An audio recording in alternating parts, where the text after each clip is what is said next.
perkenalkan, saya Nabila Anindita dengan NIM 19111244022 dari kelas PG PAUD 4B.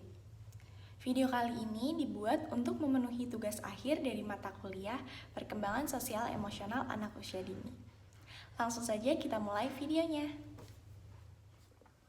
5 mitos perkembangan sosial emosional pada anak usia dini. Mitos yang pertama, ketika anak sudah menginjak usia 4 tahun, perilakunya sudah tidak dapat diubah lagi. Faktanya, meskipun anak sudah menginjak usia 4 tahun, perilakunya masih bisa diubah. Begitu pula dengan kepercayaan diri dan kemampuan sosialnya. Orang tua perlu mengajari dengan contoh yang konkret agar bisa ditiru oleh anak. Yang kedua, anak harus diberi mainan sesuai dengan gendernya. Sebenarnya, anak boleh bermain menggunakan mainan yang berlawanan dengan gendernya, seperti contoh laki-laki bermain masak-masakan dan perempuan bermain bola. Menurut pendapat ahli, anak dapat banyak belajar dari mainan, sehingga orang tua tidak perlu membatasi mainan anak selama mainan itu aman. Mitos yang ketiga, anak sudah harus bisa membaca di usia 4 tahun.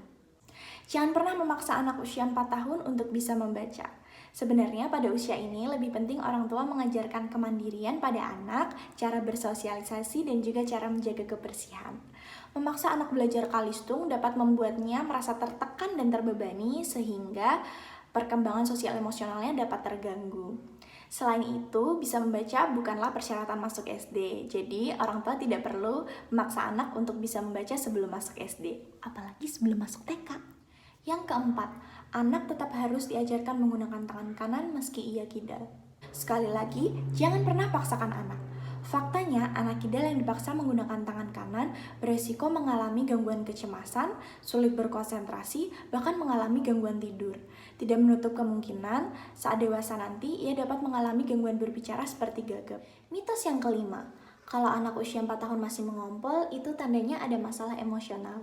Menurut ahli nefrologi anak Charles Kwon mengatakan bahwa mengompol merupakan hal yang wajar sampai anak berusia 7 tahun. Jadi ketika anak usia 4 tahun mengompol itu adalah hal yang wajar. Masalah biasa yang mendasari adalah kantung kemih yang belum matang. Namun ada cara untuk mengatasi anak mengompol, yaitu dengan cara memberikan jadwal ke kamar kecil sebelum tidur, kemudian memberikan asupan cairan lebih banyak ketika pagi hari dan menguranginya pada saat malam hari. Sekian video dari saya, semoga videonya dapat bermanfaat. Sampai jumpa!